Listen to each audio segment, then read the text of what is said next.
जय माता लक्ष्मी, जय नारायण। प्रिय भक्तों, आज का दिन सृष्टि के पालनहार भगवान विष्णु और धन की अधिष्ठात्री माता लक्ष्मी की कृपा प्राप्त करने का एक अत्यंत पावन अवसर है।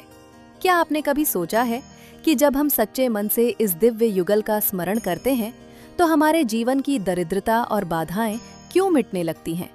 कहा जाता है कि जहाँ विष्णु है वहीं लक्ष्मी का वास है, और जहाँ लक्ष्मी है वहाँ सुख शांति का स्थायी बसेरा होता है। आज की इस वीडियो में हम एक ऐसी दिव्य कथा और अनुभव के माध्यम से जानेंगे कि कैसे भगवान विष्णु और माता लक्ष्मी की कृपा से हम अपने रुके हुए भाग्य को बदल सकते हैं। अपने मन को शांत कर लीजिए, अंतरात्मा के द्वार खोल लीजिए, क्योंकि आज की ये जानकारी केवल शब्द नहीं बल्कि साक्षात आशीर्वाद है। प्रिय श्रोता, आज हम और आप एक ऐसे सफर पर चल रहे हैं जो समय की धूल में कहीं खो गया था, लेकिन इसकी सच्चाई आज भी उतनी ही जीवंत है जितनी कल थी। क्या कभी आपके मन में ये विचार आया है कि तमाम कोशिशों के बाद भी क्यों आपकी मेहनत का फल आपको नहीं मिल रहा? क्यों बनते हुए काम अचानक बिगड़ जाते हैं? हम अक्सर बाहरी परिस्थितियों को दोष देते हैं, लेकिन कभी कभी अनजाने में हम अपने ही हाथों से अपने भाग्य का द्वार बंद कर लेते हैं। आज जो कहानी मैं आपको सुनाने जा रहा हूँ वह किसी किताब का पन्ना नहीं है, बल्कि आपके अपने जीवन का एक आईना है। ये कहानी है उस पतन की जहाँ एक व्यक्ति ने सब कुछ पाकर भी सब कुछ गवा दिया, और फिर उसी शून्य से उठकर उसने अपने खोए हुए विश्वास को कैसे पुनः प्राप्त किया।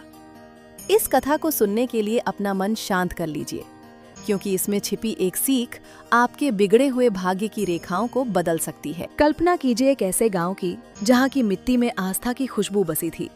वहां के लोग सरल थे और उनके जीवन का केंद्र था गांव का वो भव्य मंदिर। उसी मंदिर में एक ऐसा पुजारी था जिसे सब देवता के समान पूजते थे।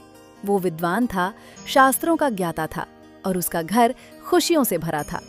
लेकिन कहते हैं ना, इंसान का सबसे बड़ा शत्रु उसका अपना ही लोभ होता है। वो पुजारी जो बरसों तक निस्वार्थ भाव से सेवा करता रहा, एक दिन उसके मन में माया का कीड़ा रेंगने लगा। उसने सोचा, इस चढ़ावे पर मेरा अधिकार क्यों नहीं? मैं क्यों गरीबी में जी रहा हूँ? ये सोचना ही था कि उसके भीतर का विवेक सो गया। उसे लगा कि वो सबसे चतुर है, वो भगवान को भी धोखा दे सकता है। उसने एक एक सिक्का, एक एक आभूषण मंदिर की तिजोरी से चुराना शुरू किया। उसे लगा कि वो अपने बच्चों का भविष्य संवार रहा है, लेकिन वो नहीं जानता था कि वो अपने हाथों से उनके विनाश की नींव खोद रहा था। जैसे जैसे उसके घर में चोरी का धन बढ़ने लगा, मंदिर की आभा फीकी पड़ने लगी। पुजारी के चेहरे का तेज गायब हो गया और उसकी जगह ले ली एक खौफनाक बेचैनी ने। वो अब भी समाज के सामने सादगी का ढोंग करता था, लेकिन रात के अंधेरे में वो उस धन को गिनते हुए डरता था कि कहीं कोई देख ना ले। वो ये भूल गया था कि जो आंखें पूरी सृष्टि को देख रही हैं, उनसे कोई भी कर्म छिपा नहीं है। उसके घर में धन तो बढ़ा, लेकिन सुख शांति कोसों दूर चली गई। राधिका, उसकी पत्नी, जो एक धर्मपरायण स्त्री थी, उसे आभास होने लगा था कि इस धन के साथ कुछ अपवित्र जुड़ा है।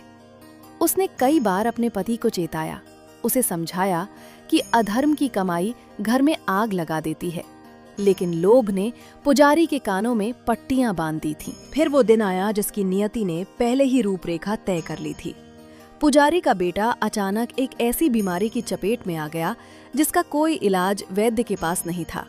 देखते ही देखते उसकी बेटी भी शारीरिक रूप से अक्षम हो गई। वो पुजारी जो कल तक मंदिर का रक्षक था, आज लाचार खड़ा था। उसने जो सोना जमा किया था वो अब उसके लिए केवल पत्थर का ढेर बनकर रह गया था। उसकी आंखों के सामने उसका हंसता खेलता संसार उजड़ रहा था।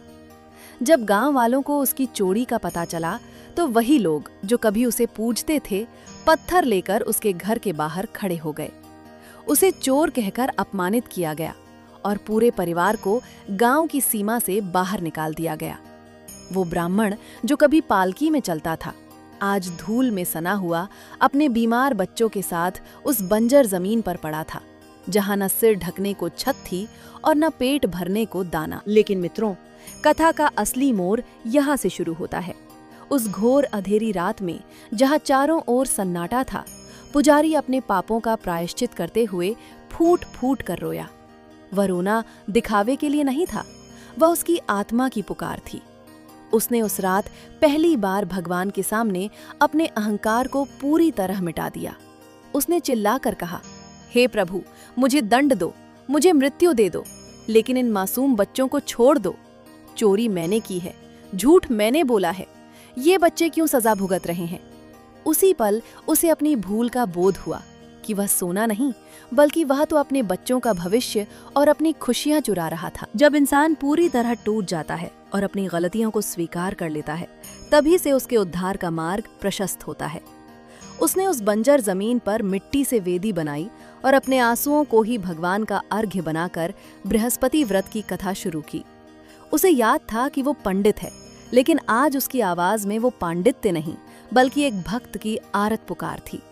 जैसे जैसे उसने कथा कही, प्रकृति ने भी जैसे उसकी पीड़ा को सुना।